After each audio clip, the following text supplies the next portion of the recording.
Swayam Prabha. Digital India. Educated India.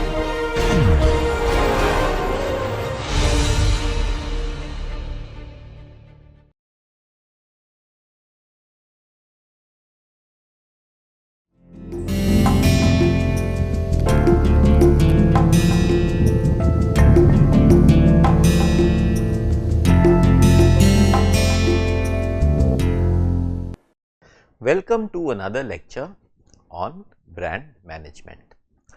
Today we are going to start a new topic, and that is pricing.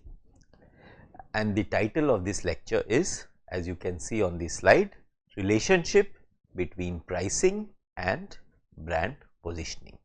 Now, before we look at the relationship between the two, let us understand what are we talking about when we say pricing. Imagine you entering a shop and examining various products that you may like to buy. One of the things that you look for when you decide whether to buy this or that brand or this product or that product, you look at the price of the product. Now, the price itself is quite a complicated thing. You may see that on the package it is written MRP, which is maximum retail price, and then some amount is written.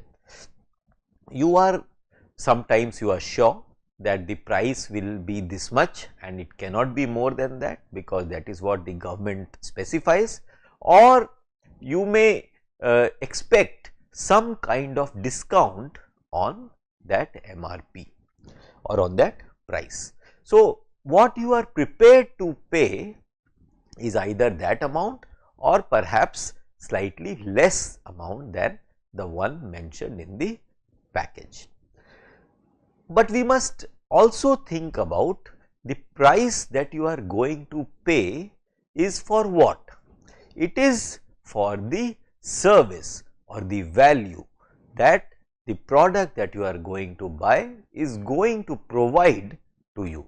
So, if you are buying 5 kg of atta or dal or biscuits or an automobile, no matter what, you are expecting a certain level of service to be rendered to you for the price that you pay. Now, this is at the level, or this is from the perspective of the consumer. Consumer, since we are dealing with brand management as a subject, we must also keep in mind that when a consumer pays for the product, he does not pay only for the product, but he also pays for the brand.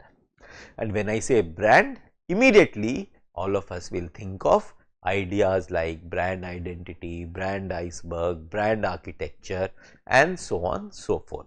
So, you are paying not just for the product or the service, but you are also paying for the brand, for using a product which is, or using a brand which is distinguished from the other brands in the marketplace. So, you are paying for that ability to distinguish between one brand and the other brand. So, that ability to discriminate, which perhaps you have in your mind and which you think that people who are observing you will also have in their mind, you are paying for that as well. So, when we pay a price, we are paying not just for the service or the product that we are buying, the service, the actual benefit that those product or service are likely to bring to me, but we are also paying for the brand, that ability to buy, to discriminate that brand and then buy it. So, that is also something that we are paying in addition to the symbolic benefits. Now, this is, as I said, from the perspective of the consumer. There is also a perspective of the seller. So, the person, the company, the shop which is selling that product, they also have have a perspective, they have an objective also, not just a perspective, but they also have an objective. And what is that objective? It is to make some profit, which means that the money that they get from the consumer, from you, should be at least slightly more than the money that they have paid to either manufacture the product or to bring the product to that shelf from which you can take off that product, buy that product and take it home. So, their objective is to have a price which is slightly more than the cost. Now, there is an opposition here. As a consumer, you would like to pay as less as possible for that product, whereas that shopkeeper or that manufacturer would like to take as high as possible for that product. So, one person trying to price the product as high as possible, whereas another person, which is a consumer, trying to pay as less as possible for the same product. Now, the place where they meet is where the price gets determined, the price gets fixed. It is also in the term, in economic terms, it is called where the demand meets supply, price gets determined. So, that is the crux of the issue of pricing, that price gets determined where supply meets demand. Now, supply and demand might be an economic construct or economic constructs, but here we are talking about brand positioning. So, supply and demand gets queered or gets artificially modified when the brand positioning enters the picture, and moment brand positioning enters the picture, you will suddenly realize that the relationship between cost and price gets distorted. I will give you an example, and the best example is products in the luxury segment. Now, suppose a lady walks into a store and she wants to buy a purse or a bag, handbag. Now, a handbag is available at 500 rupees and a similar handbag of the same size is also available at 5 lakh rupees. Now, why there is such a vast difference between a handbag which serves the same purpose? It is because of this idea called brand positioning. So, if you buy say a bag of Louis Vuitton, it may cost 5 lakh, whereas if you buy a bag on the footpath of your city, you may buy it for 500 rupees. So, this is the magic of brand positioning, which allows the customer and which allows the seller or the manufacturer to de-link cost and the price of the same product. And if you as a brand manager are able to do this de-linking between cost of the product and price of the product, you will be in a position to have a much higher margin for your product than otherwise possible. So, in this lecture, we are going to see how this relationship between pricing and brand positioning works. Let us move forward. Now, something similar which we have just discussed, that one man's price is another man's cost. So, when I enter and I want to buy say a bicycle, its price for me is price, whereas for the seller, for the shopkeeper, it is his cost. So, this element in any discussion on pricing we must be aware of, we must be cognizant of, because there is a duality in any pricing decision. That duality is one man's price is another man's cost. Today we are going to see 8 truths about pricing and its relationship between price and business, price and industry, price and brand positioning, and so on so forth. These 8 positions are cognitive approaches. They work on our mind. They are well thought out position, and we are going to look at these 8 truths or 8 insights into these processes. Before we go to those 8 truths, let us first understand a few basic points. First, pricing is the most powerful lever to grow business, but at the same time it is also risky and controversial. Why are we saying this? Because see, you are selling a product and it is selling well. Now, the easiest thing to do is to increase its price. If you increase its price, perhaps people will not notice it and they will continue buying that product. And if they continue buying that product, what will happen is you were getting X revenue, suddenly you will start getting 1.2x revenues. So, without doing much effort, your revenues increase. So, that way it is a very powerful factor through which you can grow your business. But it is also risky, because if you increase your price, if you increase the price of your product, it is possible that people realize it and they stop buying it. If they stop buying it, then what happens? Your business comes at risk, because suppose you were getting X revenues in the past, suddenly you start getting 0.7x, 0.8x, 0.5x, you do not really know how it will, how people or consumers will react to your price rise decision. So, it is very risky. It can also be controversial, because controversy can be at the level of emotion.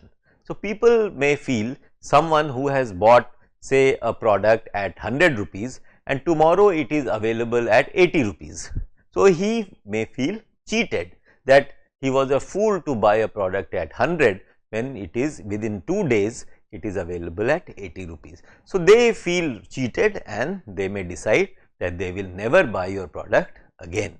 So, that way pricing is a very sensitive issue, and whenever you make a decision, you must be careful, you must carefully consider all aspects before you take that decision. This is also a reason why businessmen or business managers, brand managers say that pricing is or should be the last lever to be touched. You should do other issues, you should make other interventions, make other decisions, but try not to touch price as a decision, as a marketing intervention. But there is also a reality, and that reality is inflation. What does it mean? It means that the prices of all the commodities, raw material, advertising is going up all the time. So, inflation increases your costs, material costs, advertisement costs and all other costs. And as costs keep mounting, what happens is your margin is always under pressure. So, if you are having say 20% margin, after 1 year it may become 15% margin, after some time it may become 10 and so on. So, if the margins become lower, your profits become lower, and if profits become lower, then you are not able to sustain your organization, you are not able to pay salaries, you are not able to produce at the same level, and then your business starts going down. So, that is why increasing pressure on material cost and other costs, labor cost, advertisement cost, capital cost forces you to make price decision. So, that is why a brand manager and a CEO and a marketing manager, they operate within these two extremes. One extreme is let us not touch pricing at all, and other extreme is we have to touch pricing because costs are going up. So, somewhere in between you will have to locate yourself and make a decision. So, finally, in this slide you can see that tactical decisions like pricing is more complex than initially anticipated and must be considered seriously against the context of positioning. So, you must keep in mind that this is the positioning of my brand, and I must keep the pricing at a level that brand positioning is maintained. If you price it too high, then there will be a dissonance in the consumer's mind and they may stop buying the product. And the same thing may happen if you price it too low.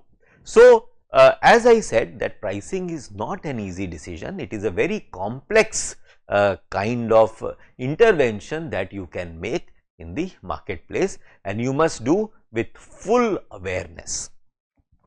Let us move and look at the first truth about pricing. Now, this insight or this truth is something that says that pricing strategy must be tied to market share strategy. So, through pricing you must try and maintain your market share. Whatever market share you are enjoying at the moment, if you face some problem, you can work with the pricing, but try and keep your market share intact.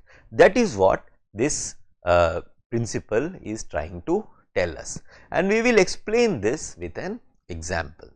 Now, Caterpillar, all of us know, is into infrastructure machinery goods segment, and at one point of time Caterpillar used to have almost 25% market share in the American market. It had good margins and it was enjoying the market leader's position in the American market. Now, one fine day a Japanese brand called Komatsu entered the market, and what they did, the price of the product that was offered by Komatsu was 40% lower than what Caterpillar was offering. So, for example, if Caterpillar's product is available at 100 rupees today and there was no competitor, tomorrow suddenly there is a competitor called Komatsu and the same product is available at 60 rupees. Now, what should Caterpillar do? What do you think Caterpillar would have done?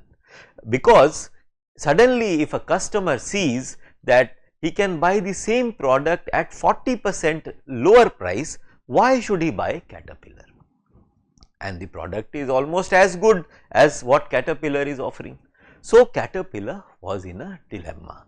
What should it do? Should it maintain 100 rupees as its price and say that no, its product is of better quality, technology is better and so on so forth, or it should reduce its price, but the moment it reduces its price, it will start incurring losses, because Caterpillar is an old organization, it is working at a certain level of cost, and that is why it was pricing its product at 100 rupees. Now, if it reduces its cost or price at 60 rupees, suddenly it will start making losses. So, what should it do? Should it try to maintain its price and see that its market share will erode, it will go to Komatsu and then it will not know what to do, or Caterpillar should also reduce its price to Komatsu's level and start incurring losses? It is a good exercise for all of you to think about what would you have done if you were in the position of Caterpillar.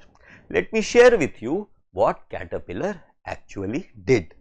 Caterpillar went on to reduce its price to the Komatsu level because it decided that making profit right now is not important. What is important is that we should preserve our market share. So, if we have 25% market share, we should try and hold on to that market share. Profits we can make later. So, Caterpillar also reduced its price to the Komatsu level, and then they fought at the level playing field, and then this competition went on for some time. Of course, Caterpillar was also a very rich company and it invested into technology, it invested into cost cutting measures and so on and so forth, and after some time, after a few years, it was not only able to compete with Komatsu, it was able to give better value to consumers at the same price and perhaps at a higher price, and it was able to not only fight Komatsu, but later on it was able to even increase its market share. So, what this principle is telling us, that even if you have to incur losses in short term, you must have those losses, but do not let go of your market share, because once you let go, winning even 1% of market share will be very, very costly. So, give importance to market share more than you give importance to profit or pricing. So, this is the first principle that we must keep in mind. Second principle is pricing must always involve cost strategy. So, pricing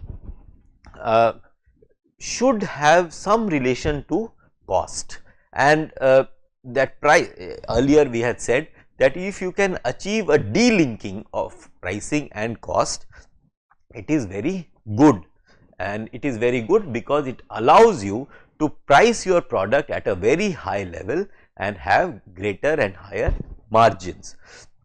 But that is not always possible, because in an industry there are always competitors, and competitors often offer goods which are as good as your goods or as your products. So, therefore, you need to watch your costs, because if your costs go up, your margins will come down, and therefore, your ability to grow will get compromised. So, therefore, you must always have a cost strategy which will help you, or which will give you greater leeway over your pricing options. So, essentially what you should look at is the unit cost. So, no matter which product you are manufacturing, whether it is a pack of biscuits or it is an automobile, you should look at unit cost. What is the unit cost per car? What is the cost you are incurring per wall clock, per wristwatch, per camera, per LED bulb? You must look at the unit cost, because that always gives a good indication as to where your price and cost strategy is going. Now, how can you reduce your cost? These are very simple and obvious answers that you can figure out intuitively yourself. I will just list them out. First is productivity gain. So, if you can make your machines, make your people work more for the same cost, in the same time, for the same salary, then your productivity increases and your costs come down. You can also think of material substitution. So, instead of using, say, while you are say making biscuits, instead of using atta, if you use maida, perhaps your cost will come down. So, and similarly, I mean, in different industries, different kind of examples can be given, but if you think of material, replace expensive material with a relatively cheaper material, your cost will come down. You can always outsource your processes and people and so on. So, if you moment you outsource, your overheads come down, sometimes salaries come down, and therefore, your costs come down, and which contribute to unit cost, and therefore, you have greater power over pricing. You can change the process. So, today suppose you are working in a certain manner, and if you think that if you change the process, do it in a different way, perhaps you can reduce the time or reduce the effort or reduce number of people, and that way you can save time and money. You can reformulate the product also, you can change the product, which will help you in reducing cost. Now, once the cost, you are able to reduce cost, or when you are thinking of reducing cost, what do you do with that reduction? So, this is a question that all brand managers and CEOs must think about, and they must consider well, because if you are in an industry which is witness to severe competition, price competition particularly, if it is a price sensitive market, then you will have to pass on that benefit to the consumer. So, if you have reduced the costs or per unit cost of your production, what you will have to do is a part of it you will have to pass on to the consumer, and therefore, the price of the product actually comes down, and customers are encouraged therefore to buy more. So, that is one option you have if you are able to reduce your cost. Another aspect or another option you have is that you do not pass on the benefit to the consumer and you have saved the cost by making so much of effort. So, you can reward yourself by allowing it to make contribution to the bottom line, which means your profits will go up. If you remember a simple equation, profit is equal to revenue minus cost. So, if you reduce the cost, naturally profit will go up. So, this is the second principle that we must keep in mind when we are working with pricing. We should always think of cost and ways and means to reduce cost. Next principle is price and performance equation. Now, what does it mean? It means that your price should be for the performance and you should try and think of improving your performance, whether it is product performance or symbol performance. You should think of raising up the performance level instead of lowering your price for the same level of performance. So, because if you raise the performance and if you are able to tell the customers that the performance of your product is at a higher level and the benefits that we are offering to the customers is also at a higher level, then, and that is the reason why we are charging a higher price than the consumers. So, if you can ask this question that are your customers benefit sensitive or price sensitive? What is the nature, the character of your target customers in your target group? Are they ready to pay slightly higher amount if you give them better and larger number of benefits? Are they ready to pay a higher price, or they are price sensitive and moment you increase the price they will reduce their consumption? So, if you understand the nature, the character of the consumers in your target group, you will be able to decide whether you can increase your price or you should increase your performance and correspondingly you increase your price, or whether you can do this or you cannot or should not do this. But as a principle, what it says is that ideal is to sell up rather than down. So, it is always good for the health of the business and for the health of the brand to sell up, which means that you communicate to the consumer that the performance level of your product or your brand is higher, and that is the reason why you are charging a higher price. One example, you can see the picture here, and this picture is of a airport or a runway of the airport, and you may have noticed that sometimes in India it happens that an airport is closed for 10 days, 20 days and so on. Why are they closed for such a long period? Because often what they do is they repair the runway, and while repairing of the runway is going on, it is not possible for the aircrafts to take off and land from the runways. And why does it take so long, 10-20 days for runways to be repaired? Because the kind of cement that is used for the repairing of runway, they need 8 to 10 days time for setting up, because only when they set up and they become hard, the aircrafts will be allowed to land or take off on those runways. Now, if you can create a solution, a kind of cement or kind of a mix, cement mix, which will set in less time. So, instead of taking 10 days or 20 days to set, if you can create a technologically enabled solution, a new kind of cement which can set in a few hours, say 10 hours or within 1 day, what will happen is, instead of closing the airport for 10 days or 20 days, you can close it for just 3 or 4 days, and because of which the airport and the airlines, all of them will be able to operate for the airline and the airport for a longer period of time, or they will not have to shut down their operations, thus saving money or having more revenues. So, what I am trying to say is that by technologically enabled product innovation, you can demonstrate that you are saving time, or you are saving cost, or you are allowing people to work for longer period, and so on so forth, and this way you can charge higher premium. So, this is what it says about price performance equation. Thank you very much.